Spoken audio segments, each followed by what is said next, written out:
Lonely, though my mind is wrong.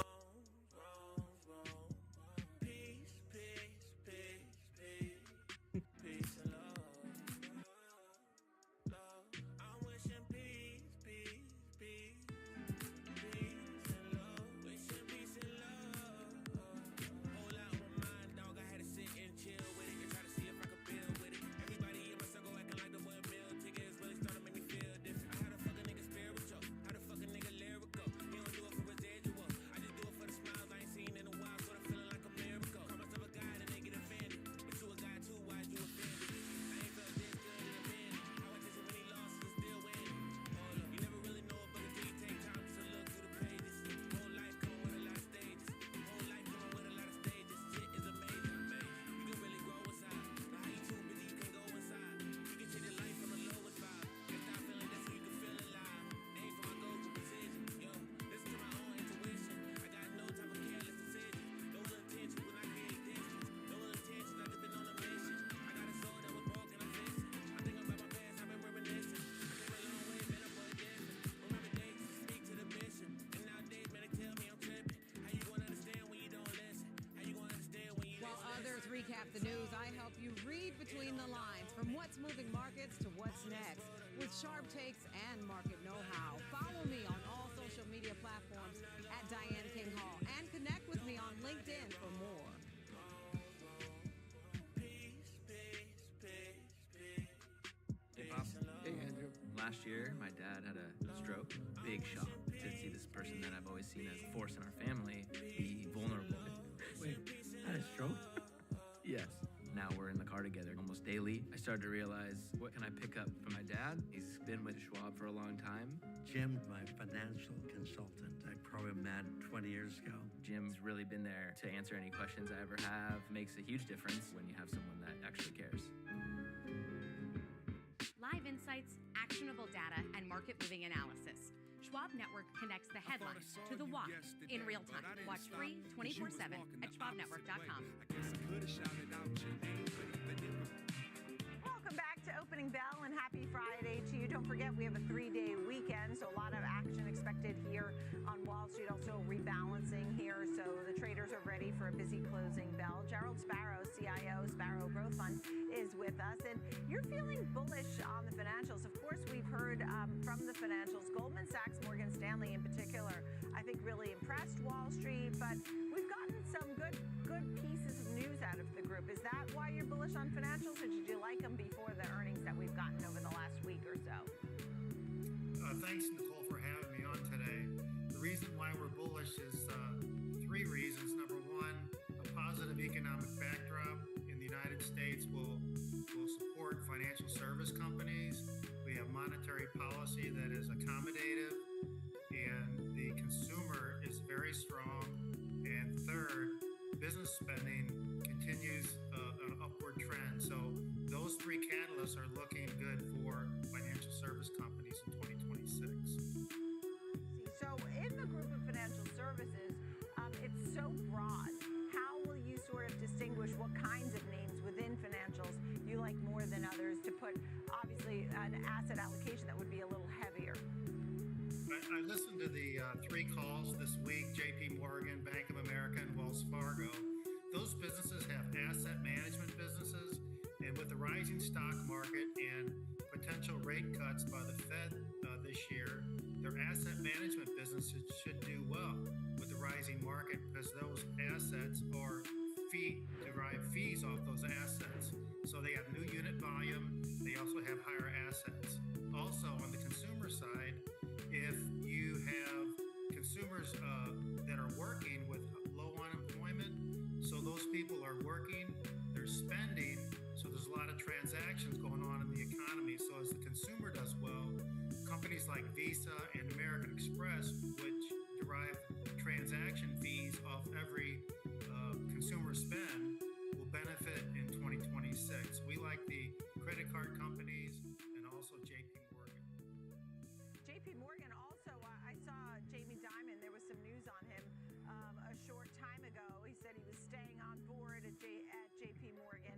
I caught a glance of it, but at least another 5 years or something. I haven't confirmed that, but, because people are looking looking to see if he's going to get called in to run the Fed or something, and he ruled out that Fed chair role. So you like JP Morgan, you like Visa, you like American Express. Are you really counting on the rate cuts? 1, 2, 3, and you really think they'll come through? Do we need a new Fed chair to even get one? No, they're expected to cut in 2026 2 to 3 times. We have an upward sloping yield curve.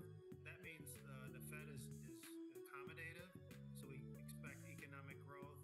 And on the business side, the consumer is 2/3 of the economy. The other large portion is business spending. We think businesses will continue to invest in plant and equipment.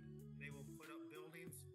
Most businesses are abandoning the stay-at-home policy, so everyone's going back to the office.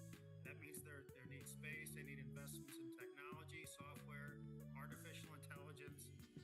The businesses that could benefit from those industrial inclusions include Berkshire Hathaway, Class A and Class B, because they have the Burlington Northern Santa Fe Railroad, and they also have a big energy business in Berkshire Hathaway. Understood. I mean, when it comes to fintech, does that come into the group of names that you consider that you like, or not necessarily? I mean, I know we did credit cards and we did some of the banks, and JP Morgan in particular. Yeah, we also like some other fintech companies. In particular, we like Coinbase Global. We think they have very good looking forward volume in business transactions. Also, we like Robinhood, symbol HOOD. They're doing the predictive markets, and so they're very innovative, and we like innovation in that space. All right, and last but not least, your thoughts on Berkshire Hathaway as Warren Buffett steps down. Has Berkshire been a holding of yours for a long time, and why do you hang on to it for the next decade? We've been a holder of it for a long time. They own up to, I think, 80 different businesses. Their largest asset is Geico, and it's very competitive, low cost of writing insurance, so they're very competitive. They continue to grow market share, and the industrial side and the energy side is very good. They're very good businesses too. We've owned it for a long time. Warren Buffett and Charlie Munger set that business up so that they don't need to be there for it to do well. So we're very confident in their business and their management. We are going to hear from Fed speakers today, Collins, Bowman, Jefferson. Who do you think would be a good Fed chair? I mean, I know we have it down probably to the two Kevins, maybe a couple of others. Are you leaning towards one Fed chair over another? Not really. We let the system work itself, and everyone that they've picked in the past has done well for the United States. So we're confident in the process, and those folks that they put in that chair are highly educated, experienced, and they should do well in the system. All right, Gerald Sparrow, CIO Sparrow Growth Fund. Nice to see you, Gerald. Thank you so much. Coming up next, the key levels on the charts to watch are getting close to some highs. Kevin Green is combing through the numbers for us. We'll be right back here on Opening Bell. The S&P is up 11, the Dow's down 28.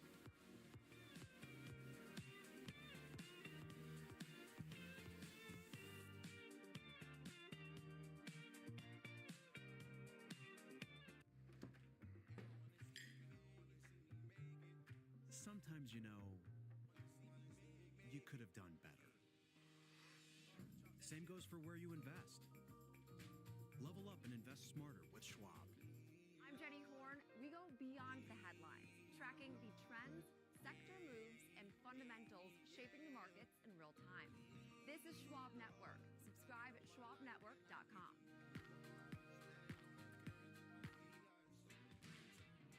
Live from Chicago, this is Trading 360.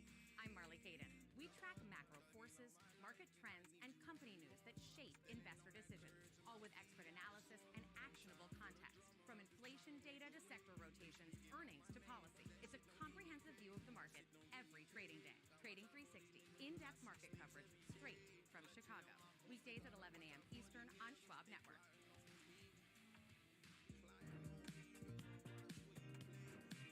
Welcome back to Opening Bell. I want to take a look at some of the key levels to watch here after this open. We've already seen a little back and forth into how busy Wall Street is this morning. Senior markets correspondent Kevin Green is with us, and you're looking at some of the key levels to watch. What stands out to you right now?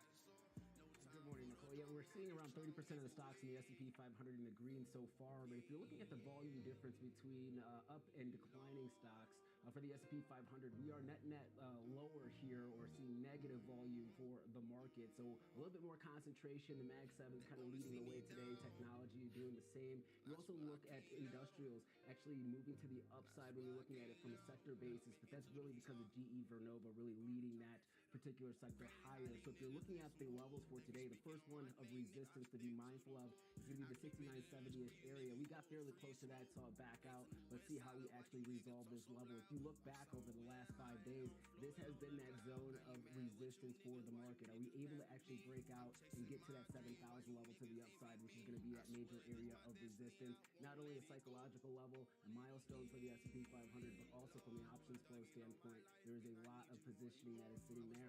Now to the downside, 6,900, a very wide range today. It's an options expiration, not surprising. But if we do go and test that 6,900, I think that would be a little bit detrimental for the bulls here to try to get this narrative of trying to make new all-time highs and break out and sustain those all-time highs. Given the fact that we are now, after this options expiration, we'll start to get to a seasonal period that's a little bit more tougher for equities generally, especially when we lead up to February.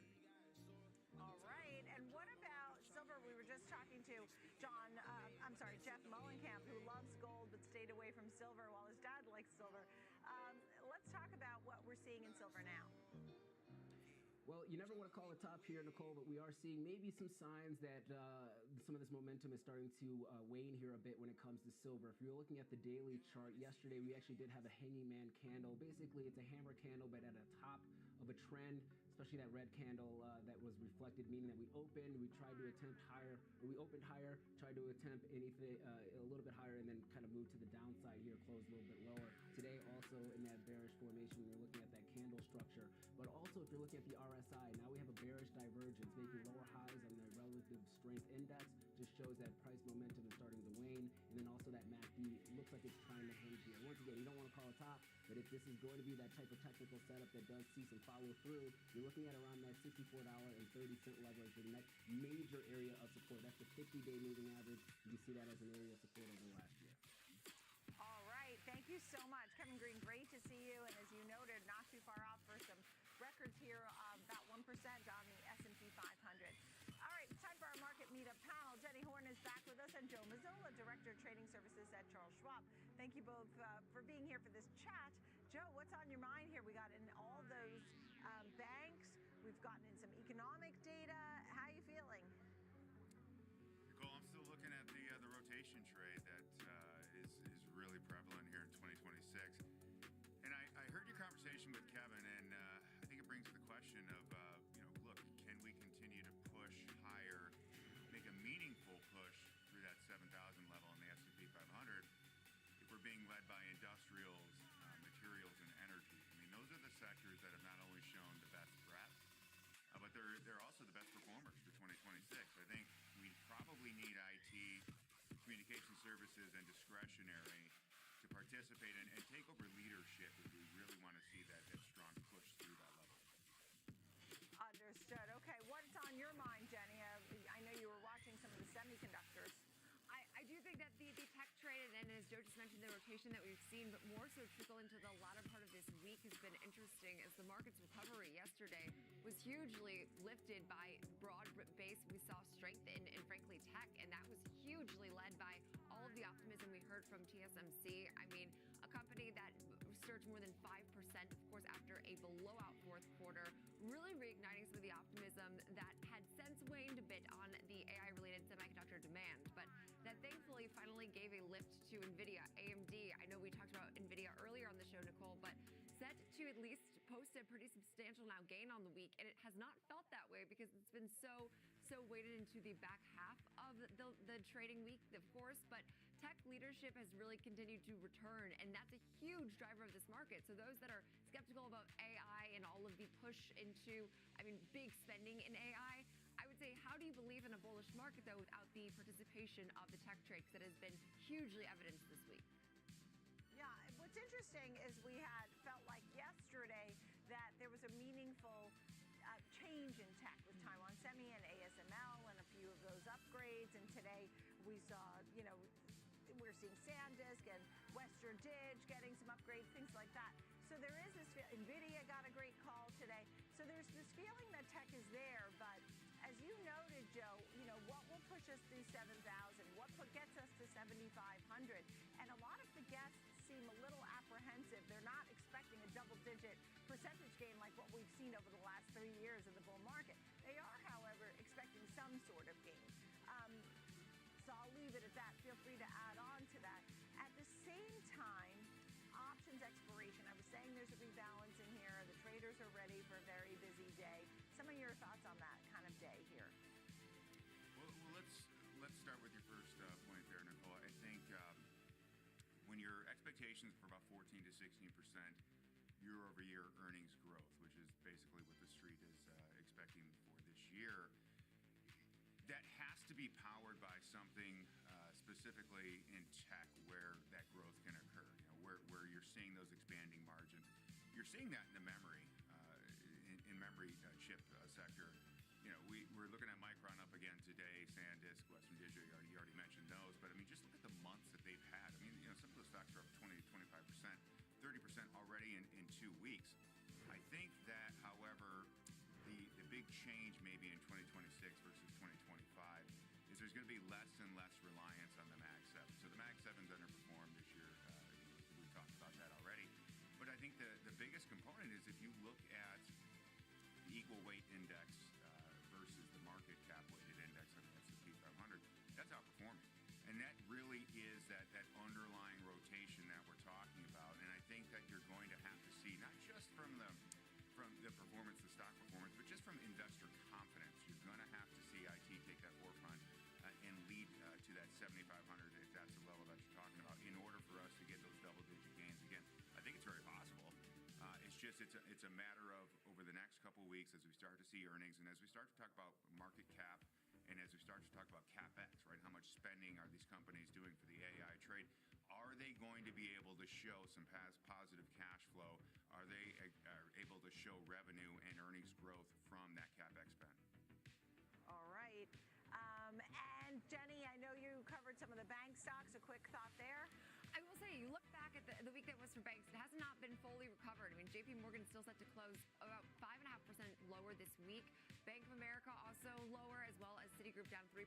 But the latter part of the week, the Goldmans, the Morgan Stanleys were reigniting some of the optimism around financials, which I do think still is hugely important as we, again, see a rotation into some more of these cyclical really sectors like financials. But regulatory and policy uncertainties do loom, and President Trump's proposed 10% cap on credit card interest rates sparked concerns.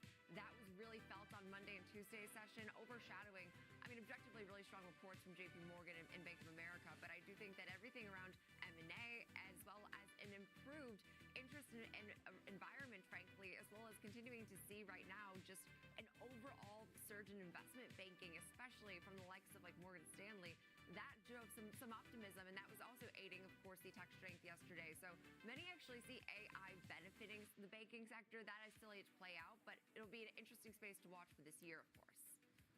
All right. Well, thank you both so much. PCE next week, that's something to focus on as well. We have options expiration, a lot of busy trades going on here in Wall Street. We've already gone over the unchanged line. We're watching for records. Joe Mazzola, great to see you. And Jenny Horn, you'll catch Jenny at Next Gen Investing this afternoon. Thank you both so much. Appreciate it. And thank you, friends, for being with me here on Opening Bell every single day here on Schwab Network at 9 a.m. and 2 p.m. So I'll see you at 2 o'clock for the watch list. Join me then. Keep it right here. Morning Trade Live with Sam Bottas is next.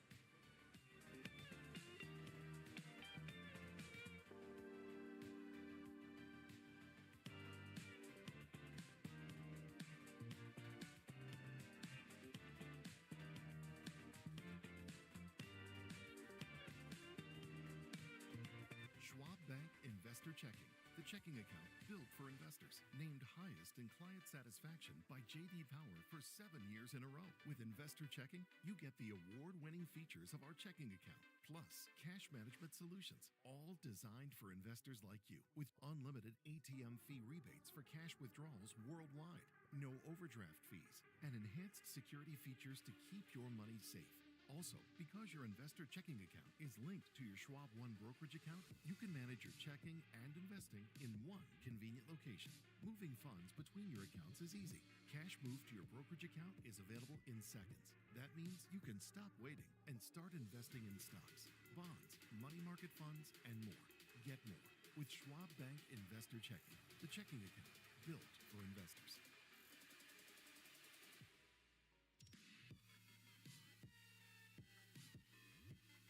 Welcome to Schwab Network, where real-time market coverage meets expert strategy. From the opening bell to the closing bell, we've got you covered. Get inside the minds of pro traders. My point is that they're getting a higher rate of change in sales based on their guidance, but not the same rate of change on EPS. Follow the biggest headlines, live analysis, breaking news, and sharp trade ideas minute by minute. With shows built for action, we break it all down in real time with speed, accuracy, and precision. I think one of the most important things is you're making a play in a risk-defined way here going into earnings. So that would be a further downside area to watch. Smart insights, actionable data, veteran traders, and trusted financial journalists streaming live and on demand. Schwab Network, streaming 24/7, any screen, anywhere, free. SchwabNetwork.com. Mom, when my grandparents moved here, did they know what our family would become? I don't even know if they could envision it, to leave everything behind, literally come across the entire world. I think that we totally met what their wishes were. Schwab has been with us for almost 25 years through purchasing of houses, opening up our business, having children. They've always been there for us. I want to invest with a company that can help me give my family a happy financial future. Stay connected to what moves the market. Download the Schwab Network app and stream anytime wherever you are.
So now let's just take a look at where markets stand around half an hour into trading as we cap off what has been a very busy weekend here as we head into the long weekend. We're a little bit quiet on the S&P 500 right now. We're at 69.43 there on the benchmark.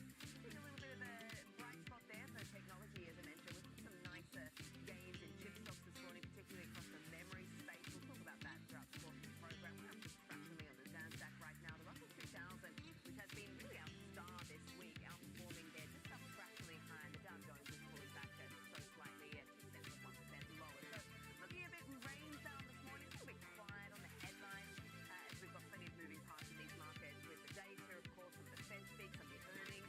Here's a look at foreign markets, how we capped off the weekend. It was a weaker session across regional markets, particularly for the Hang Seng Index, down 0.3%. The Nikkei 225 did a similar thing. I'll be breaking down some of the numbers with respect to Taiwan and Korea, which very much outperformed later in the program. The DAX lower by 0.4%, and the FTSE 100 also down 0.2%. So these are the markets in the red in the international session as we capped off the week, as I mentioned, which has been a very busy one. Of course, they're kicking off with that power probe, lots of earnings to chew on. Here's a look at futures products right now. We did have the 10-year yield at 4.19 earlier. We're at 4.18 right now on the benchmark. US dollar index, we're at 99 right now.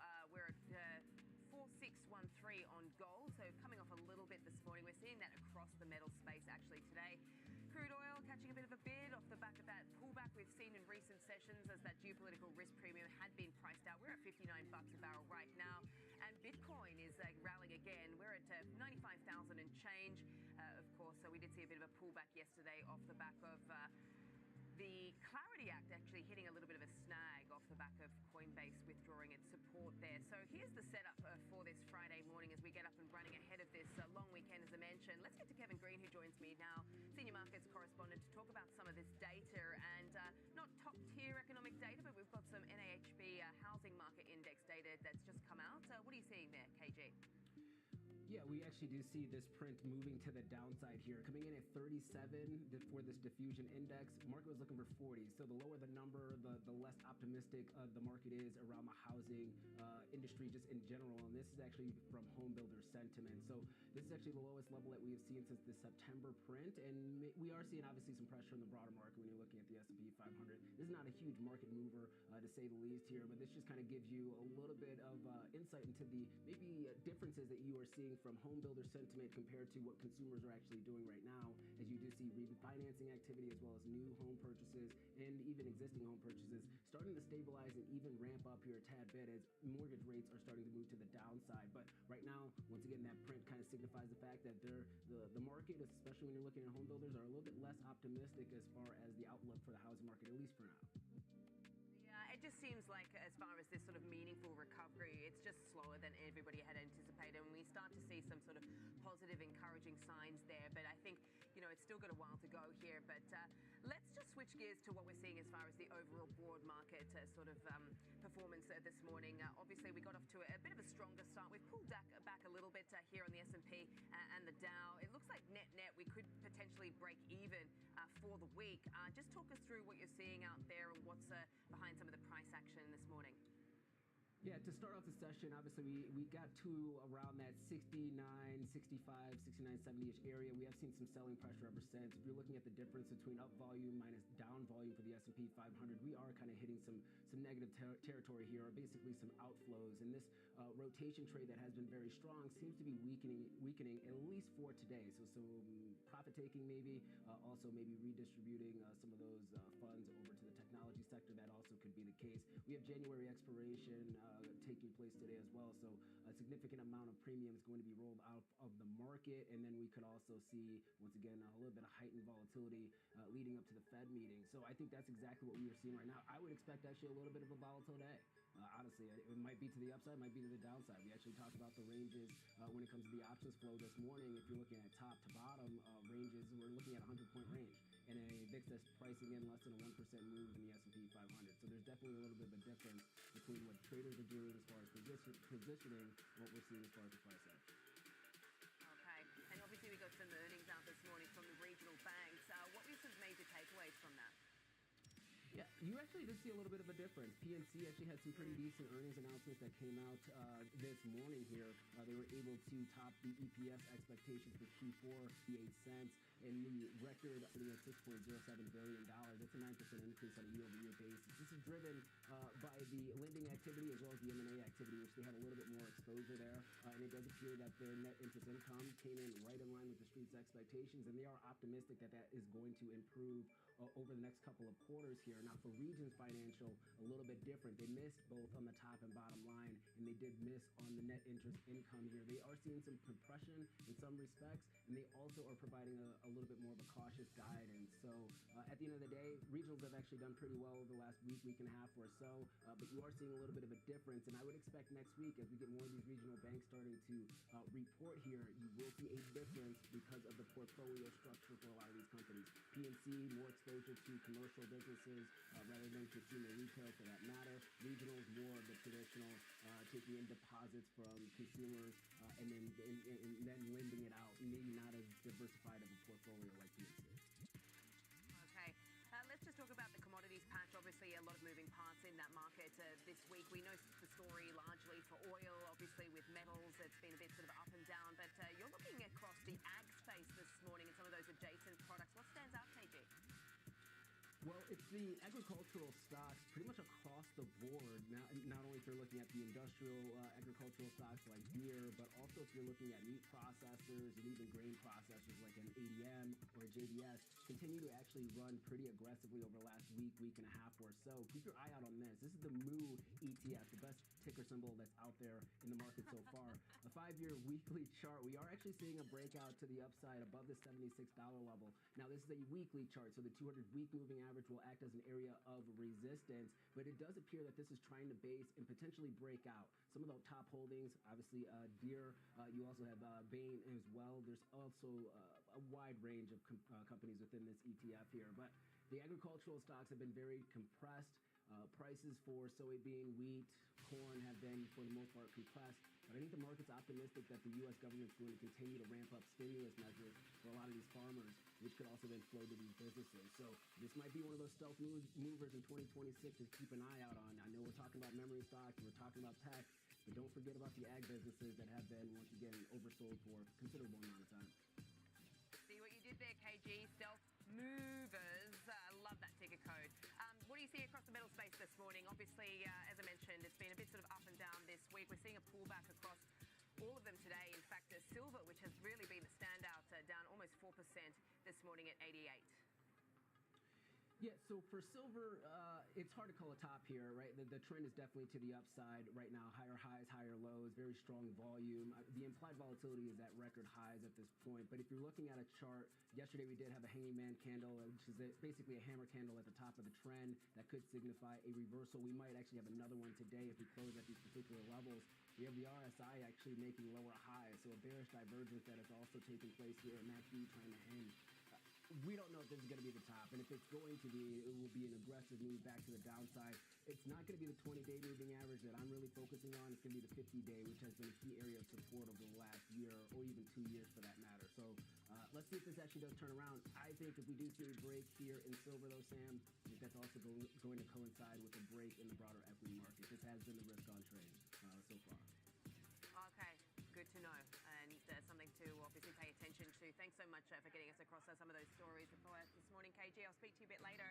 Coming up, we will examine liquidity trends in the overall market and what it may mean for the potential breakout in Bitcoin. The morning trade line is back after this.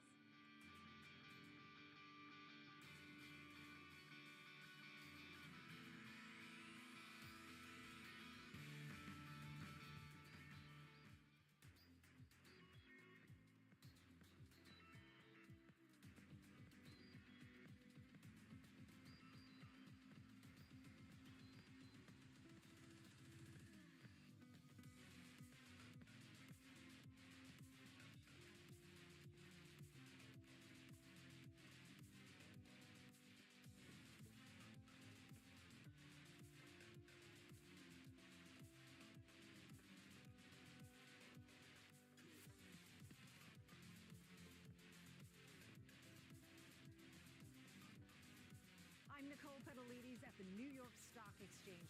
Live interviews, market movers, and real-time coverage right from the floor. Subscribe now at schwabnetwork.com.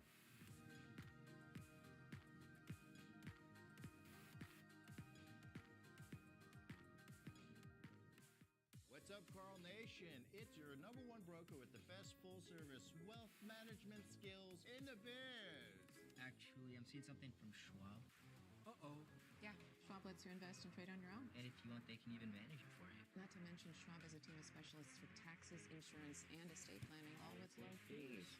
We're experiencing technical difficulties. Carl. Schwab, a modern approach to wealth management. No politics, no spin, just the market from open to close and beyond. Streaming 24/7, any screen, anywhere at schwabnetwork.com. Trading at Schwab is powered by Ameritrade, giving you even more specialized trading support. Connect with the Schwab Trade Desk, our team of passionate traders ready to tackle your trading questions, no matter how complex. Plus, get 24/7 live help and access support by phone, email, and in-platform chat. Trade brilliantly with Schwab.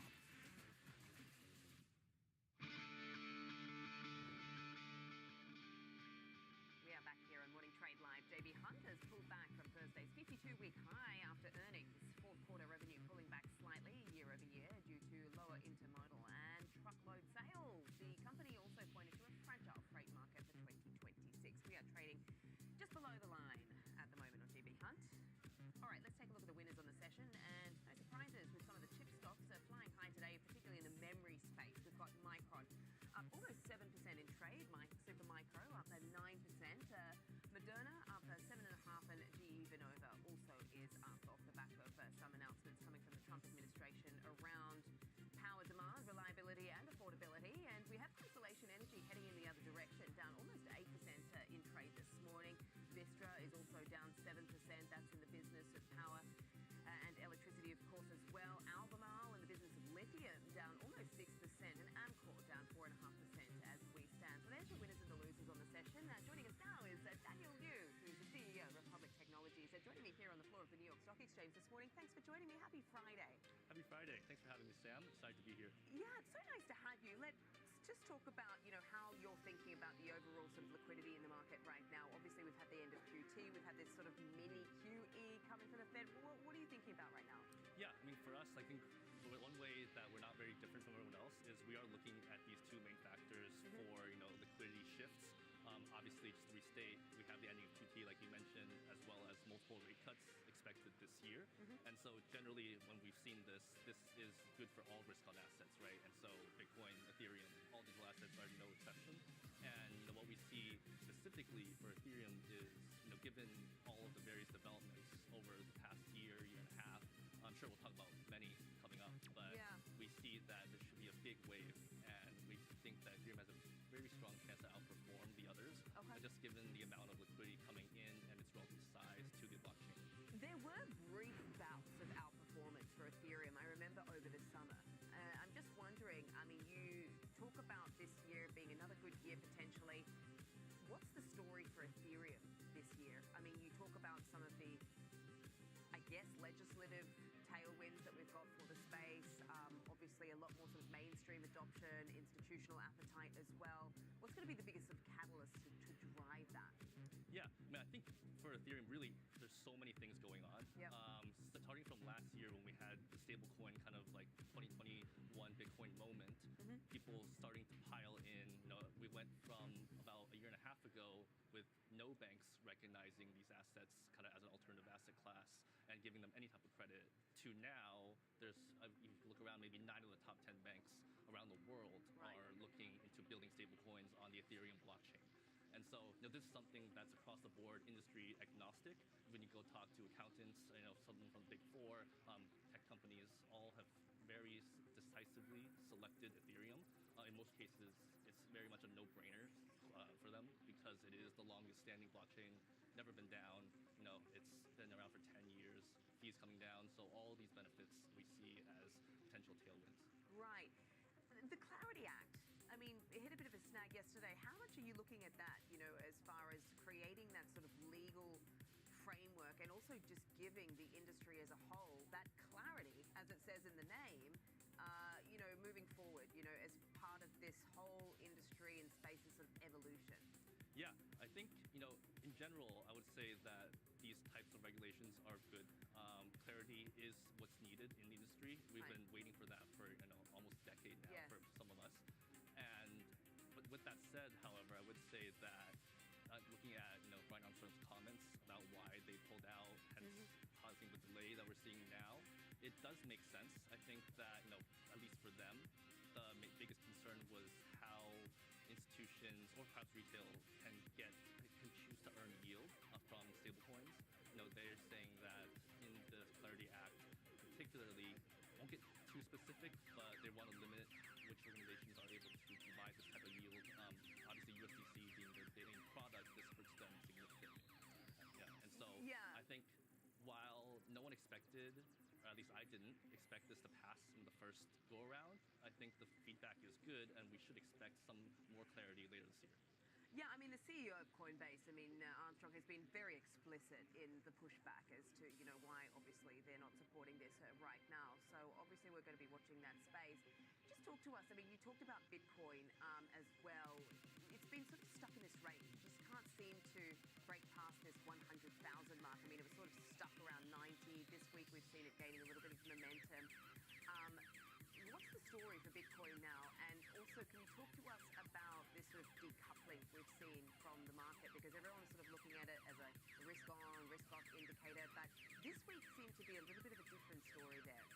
Yeah, no, I would say there's a lot of trends going on right now, but in terms of Bitcoin, how it's kind of lagging, there's a few different narratives, and I want to be very clear. When we're talking about liquidity and the increase or expansion of liquidity, Bitcoin traditionally has lagged behind that. It's definitely positive, right, but it takes somewhere between 4 to 6 weeks before that to really show up in the price action. And so we've seen kind of these multiple attempts to break out of that 94K range that you mentioned earlier. Yeah. Coincidentally, that was the yearly open for 2025. So I think there's a psychological barrier there as well. But with that said, as long as liquidity does improve, Bitcoin, we have this most recent rally. The timing of that 4 to 6 weeks is almost up, so we do expect it to get a bid. I think that the first week of the year closing green definitely is a good omen for the rest of the year as well. Yeah, and we often associate, the performance of a lot of these sort of digital